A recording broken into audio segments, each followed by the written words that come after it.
اگر علا کل صورت قبول داره، ولو اگه بهش بگن چیه تو امضا کردی میگه نمیدونم. همین این جهت اشکال نداره، مگر اینکه اون اصل اشکال داشته باشه. اگه اصل اشکال نداره نه، این که نمیدونه اما قبول داره.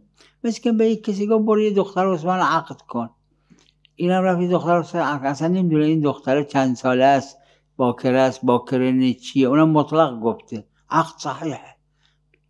یعنی ببینید اگر قبول کرد به کل صور و اما این صورت رو بالخصوص نمیدونه اشکال نداره.